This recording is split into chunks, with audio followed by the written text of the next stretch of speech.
estudie las normas naturales que regulan el trabajo. Básicamente es la explicación, digamos, traducida básicamente desde el origen de la palabra. Pero la hormiga tiene una historia que nace acá, desde el uso de herramientas por el hombre prehistórico, antes de, ¿cómo se llama?, de que llegaran a Israel.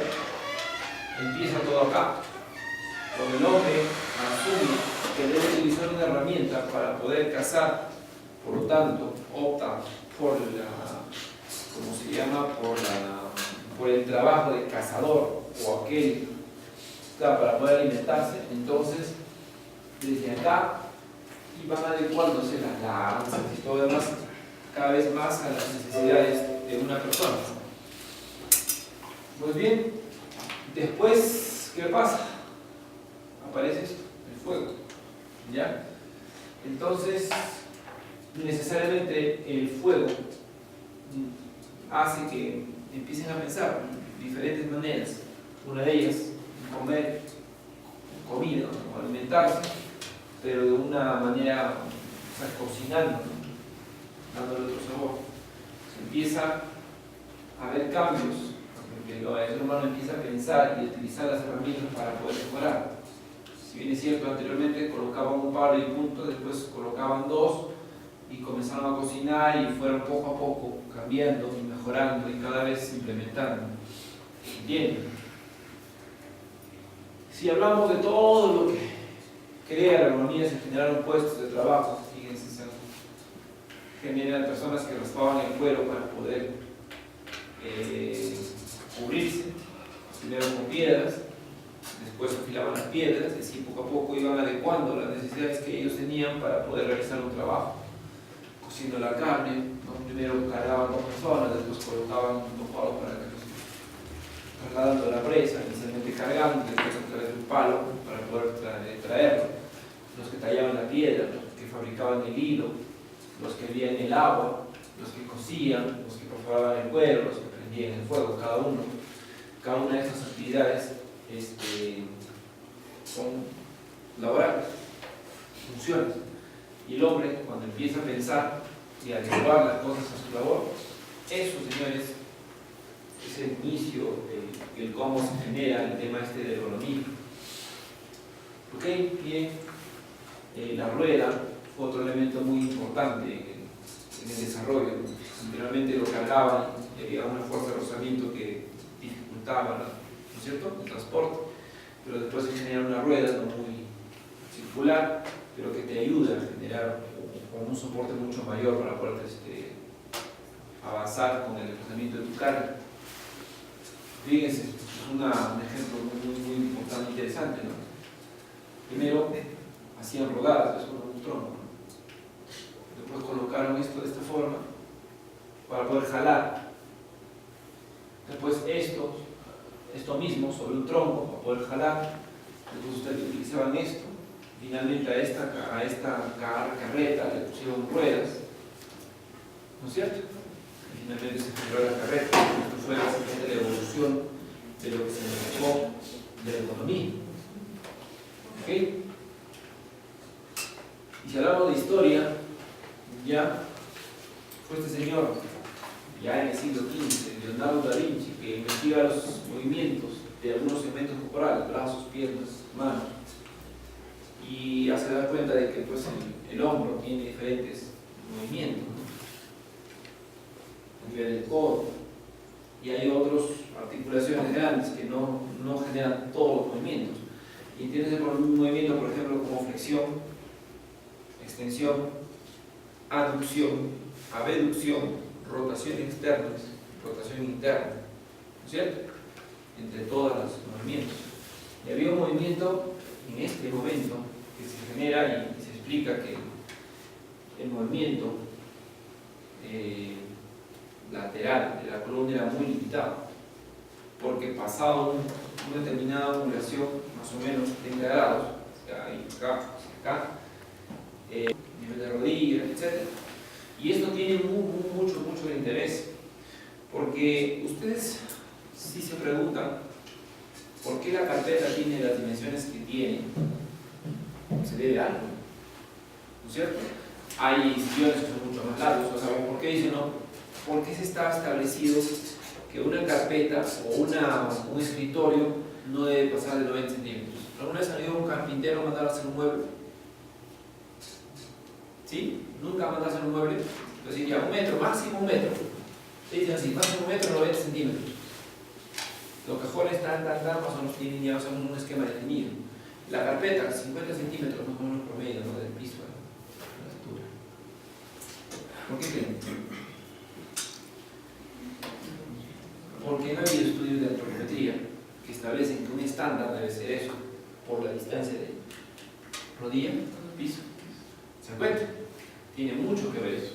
¿Okay? Pero resulta que muchas de las medidas antropométricas conocidas a nivel mundial no están hechos necesariamente en los lugares donde se aplican. Aquí, como en otras partes del mundo, no se diseñan puestos de trabajo específicos para una persona. Y eso es un gran problema. ¿Por qué? Porque lastimosamente a uno de estadística o uno de logística de una empresa le dice, ¿sabe qué? Necesito 50 sillas que sea tal, ergonómica y punto. Si no, agarra al mercado, busca la ergonómica, la más barata, solamente la chinita, compra la más barata y la más económica para la empresa, compra y se acabó, ¿cierto? Y resulta que el que requiere tendría que haber especificado que tiene una cosa pieza, nivel de altura y todo lo demás. Y cuando no existe la necesidad de ello, entonces simplemente se compra porque se compra, punto. Pero justamente esto obedece a algo, ¿no? A cómo diseñar tu puesto de trabajo. Para empezar, cómo diseñar tu carpeta. Bueno, si yo tengo 500 trabajadores que trabajan sentados, por ejemplo, entonces, ¿cuál es el estándar promedio de todos ellos? ¿Cuál es la altura promedio? Tenemos que hacer una evaluación antropométrica, por lo menos, para saber cuál es el tipo de asientos que va, por lo menos, y haciendo una campana de Gauss, el 85% tiene que estar dentro de ella para cubrir las necesidades de ese gran porcentaje, por lo menos. Entonces, para eso se hace un estudio antropométrico. Pero eso es algo que va a venir en la próxima clase, bueno, hablamos de historia de esta ciencia. 8.29, PIN establece la necesidad de ajustar las herramientas al hombre y no al contrario. Miren, desde acá se genera la necesidad de lo que hoy establece la regla, ¿no? No se entiende en nuestra realidad, supongo. En 1850, Marx, un comunista, dice, ¿no? Denuncia la deshumanización del trabajo, porque a las personas que decían trabajar en las peores condiciones en esas épocas, trabajadores de minas, por ejemplo, en nuestra historia, minas como Sicuani, minas que están en Huancavelica, Socavón, que entraban sin ningún tipo de protección. En 1890, Taylor investiga la Organización Científica del Trabajo, habla sobre ritmos de trabajo, cómo maximizas el rendimiento. Por ejemplo, el personal de salud. Si ustedes se han dado cuenta, por ejemplo, si ustedes van al Estado y a un hospital, ¿por qué el médico solo trabaja 6 horas por turno? ¿Y por qué el administrativo trabaja 8 horas? De 8 a 1 para almorzar y vuelve y continúa hasta las 5. ¿Se han preguntado? ¿Se han preguntado por lo menos este tema? Resulta que el grado de concentración de un profesional en el sistema de salud a su más alto rendimiento es máximo de 6 horas, 50. A pesar que hay una ley que dice, no, o sea, el trabajo de 8 horas, ¿no es cierto? Pero el tema de rendimiento y efectos del médico ve temas específicos de salud, su trabajo de 6 horas. Excepto con los días donde se establece una guardia, ¿no? Se trabajan 12 horas, el día 12 horas de noche. Pero no siempre, sino cada cierto tiempo durante un intervalo requerido. Pero básicamente este ritmo de trabajo para maximizar rendimiento es súper importante. No es lo mismo que una cirugía, un cirujano esté programado 6 horas en sala de operaciones, no es lo mismo que trabaje, empieza a las 8 su primera cirugía, que a las 12 la última cirugía. Total totalmente distinto, porque su rendimiento va a ser distinto. Y por eso que las cirugías más complicadas se programan primero, las más sencillas se programan después. Pues se basa en eso. Un policía, por ejemplo, trabaja igualito 6 horas. El vigilante debería trabajar 6 horas, porque el estado de alerta va disminuyendo y pierde concentración a partir de la 6ª hora. Eso de acuerdo a los estudios que existen. Pero sin embargo, claro, vigilantes trabajando 12 horas, 24 horas, entonces el rendimiento no existe, ¿no? Porque se le pasan muchas cosas. Si evaluáramos a ese nivel, veremos que hay un tema de por generar ahorro de costos, generar un ahorro, por así decirlo, para una empresa que está generando un incremento, que puede haber pérdidas mayores en un incremento, que puede ocurrir o no, pues es cierto, ¿no? Pero de ocurrir, el incremento es alto y lo vamos a ver ahora. ¿Qué más? Este señor establece dimensiones óptimas de útiles de trabajo y no considera los aspectos individuales de las personas. ¿Ya? ¿Ok? En la época industrial ya pues se generan mucho más cosas, la economía avanza a pasos agigantados, sobre todo acá, en la Segunda Guerra Mundial. Ya, incluso en la Primera. ¿Por qué? Porque las armas de fuego, a través de todas las campañas, ¿quién ha visto Rescatando al Soldado Ryan? Creo que nadie se ha perdido esa película, ¿cierto? Por ejemplo, en esa época, para poder llegar a un, ¿cómo se llama? A un blanco, a un objetivo específico, empezaron a usar ya la tecnología, o sea, las herramientas la adecuaban al soldado, cosa que no se vio en la Primera Guerra Mundial, porque los tanques eran tremendas cosas, máquinas que te quemabas, te encendías de mucho juan a la máquina, al hombre. ¿Ya? ¿Para qué? Para que pueda haber mejor desempeño, mayor rendimiento y obviamente más concentración durante un enfrentamiento bélico. Y es acá donde pues, se operan aviones, ya no eran tan grandes, los aviones eran mucho más versátiles, mucho más ágiles, tenían menos espacio. Fíjense lo que es la ergonomía, ¿no? Diseñan máquinas mucho más pequeñas que en menos espacio pueden generar alzar vuelo. ¿Se dan cuenta? Acá aparecen los famosos unos tanques que por debajo del agua ingresan sin ningún problema. No submarinos, sino otro nombre, no lo recuerdo mucho, pero sí, si ustedes recuerdan, Rescatando al Soldado Ryan, ya, ellos llegan en un barco y al llegar en el barco desciende una máquina, ¿no es cierto? Y alrededor del mar avanza, anfibios, para poder llegar. Entonces son cosas como esa. Y acá, en esta época, se generan pues máquinas que no demandan fuerza muscular, sino básicamente capacidad sensorial, perceptiva, de juicio y de toma de decisiones de lo que. O sea, aquí empieza con fuerzas. En esta época es impresionante cómo la ergonomía, el diseño del puesto de trabajo es importante. ¿Ya? Y en el 49 este señor Murray le considera como el inventor porque hace una sociedad, establece una sociedad, la Economic Research Society, que hace investigar los problemas del trabajo humano, ¿ya? Y años después ya establecen que los trabajadores realizan el trabajo de forma distinta a la prevista en base a los definidos.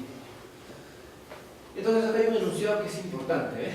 Las materias primas, los productos llegan justo a tiempo, en el momento en las que les necesitan, bien para la fabricación o para el servicio de ejecución. Esto es importante, ¿por qué? Porque llega tu materia prima y lo que tú tienes que es optimizar que esto realmente llega y va a ser utilizado de la forma más adecuada. Miren, como éramos, miren lo que somos. Y ahora está, que todos unidos. Es más, si nos dan un analógico, un celular chiquito, te duele el dedo hasta su teclado, ¿no es cierto? Pero en esta evolución hemos estado. En principio, ahora. ¿Ok? ¿Cómo nace la economía? Médicos, ingenieros, psicólogos trabajan, ¿no? Para el ejército, al hacerse evidente que el potencial de equipos militares, por ser la Segunda Guerra Mundial es importante, no eran aprovechados en su totalidad para operadores. estableciéndose, por tanto, a modificar su diseño de modo que se adaptara mejor a las características físicas como psíquicas de su manipulador. Entonces, ¿qué hacen? Hablan de rendimiento humano. ¿Dónde? En su máquina. Ahí donde dicen, no, ya, vamos a empezar con, ahí empieza incluso a nivel de las máquinas, de las armas de fuego, envían balas que son trazadoras. ¿Qué significa eso? Disparan y trazan por dónde está yendo y inmediato identifican de dónde viene ataque. O sea, son varios elementos importantes. Entonces, si hablamos ya, pasando de la ergonomía, definiéndolo como tal, es un estudio científico de la interacción entre el hombre y su entorno de trabajo. Ojo, entorno de trabajo. La ergonomía, señores, no es solamente postura, no es solamente movimiento repetitivo, es diseñar tu puesto o tener la adecuación de la persona a su puesto de trabajo, a su máquina, al elemento con el que trabaja. De eso se trata. ¿Está bien? Entonces, ¿qué tiene como fundamento importante? Optimizar las condiciones de trabajo, de manera que se minimice aquella influencia negativa. ¿Sobre qué? Sobre tu salud. ¿Estamos? De manera que te genere medios. ¿Para qué? Para que el operador pueda ser mucho más eficiente y más eficaz en el momento de hacer su trabajo. Los objetivos, por lo tanto, es adaptar el puesto y las condiciones de trabajo, pero aquí al trabajador.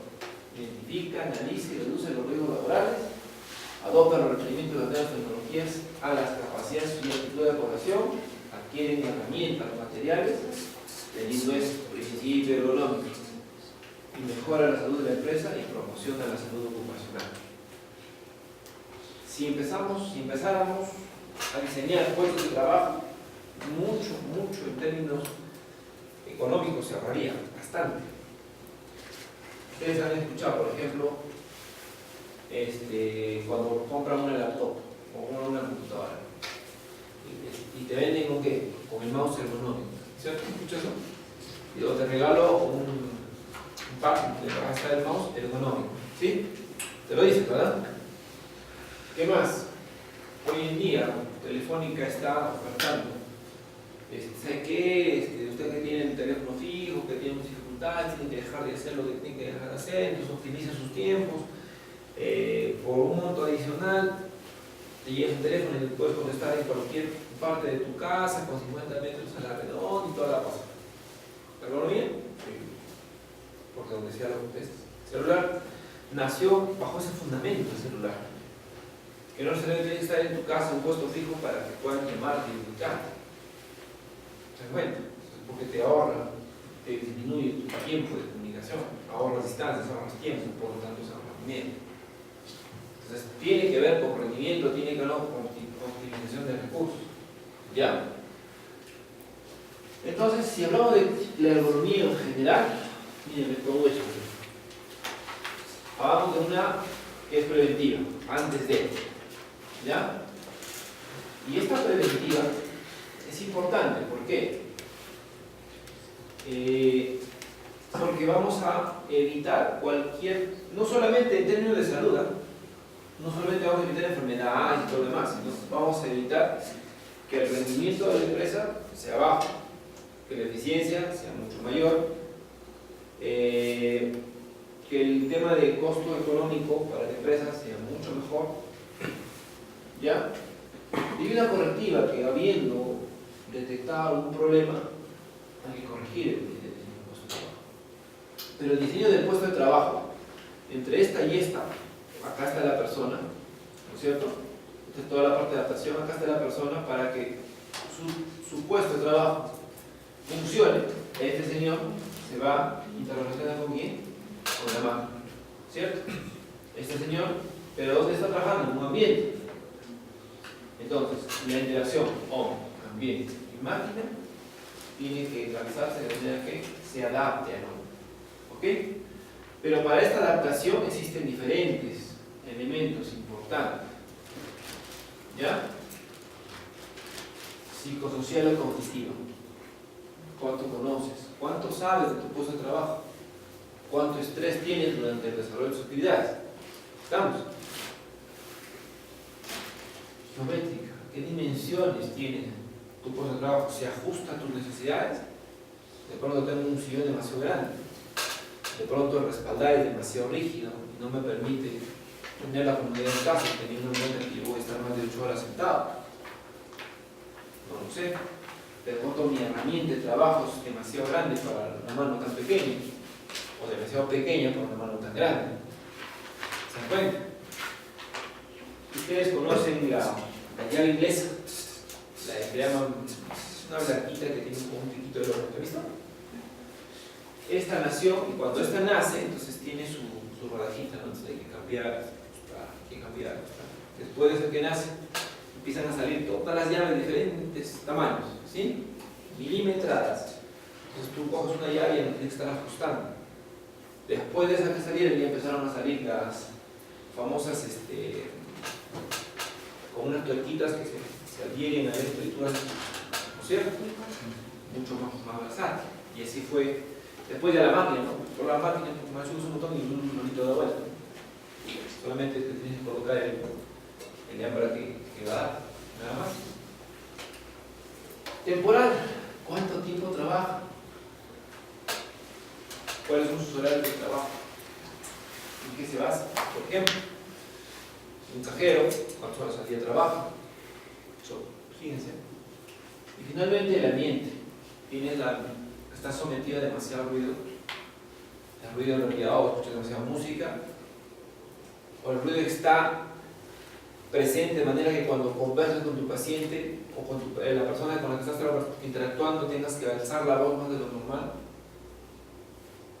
o tu puesto de trabajo está mucho más bajo, la persona está mucho más alta, o hay un vidrio que no te permite hablar, estás gritando, ¿no es cierto? Por ejemplo, ¿qué pasaba antes? En Lima se ve esto, ¿no? ¿Cómo eran las ventanillas para entrar al cine? No hay mucho problema porque es directo. Pero había unas rejas acá y había una bolita en el centro, ¿sí?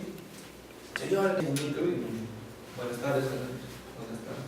Tiene que hacer la voz. Se adecua un poco, le da mayor facilidad a su labor. ¿Ya? Lo mismo pasa con los que trabajan con sistemas. Historias clínicas, las grandes clínicas ocupacionales. Antes tenían que escribir que llegaba el paciente el viaje, escritura. ¿Ahora qué? Nombre, por favor, y en todas las hojas que tengan que ahora ya está el nombre ya. Finalmente pasan por todos los consultorios, se imprime todo y todo lo que se hace. ¿Ok? Son temas que ayudan y mejoran el rendimiento. ¿Ok? Y obviamente todo esto dedicado ¿a qué? A un puesto de trabajo. O sea, si hablamos de un puesto de trabajo, vamos a ver que hay que ver el tema preventivo, que puede ser, se adecua, no se adecua. Si ya estaba mal, pues hay que adecuarlo basado a esto. Hombre, ambiente y máquina. ¿Cómo lo vamos a tratar? Teniendo en cuenta esto. Bueno. Ok. Vamos a empezar. Imagínense, esta es una que hace papel, ¿ya? Es una, digamos, el flujograma de cómo se hace el papel. Ya la madera, la descorteza, la suciadora, la copian, la se pican y lavan, pasan una caldera y recuperan pasan por varios procesos, ¿no? Vapor, energía eléctrica, etc. Lo causifican, hacen blanqueamiento, secado y finalmente generan el papel. Más o menos en esa es lo que se genera en el trabajo. Cuando tú haces el análisis de este trabajo,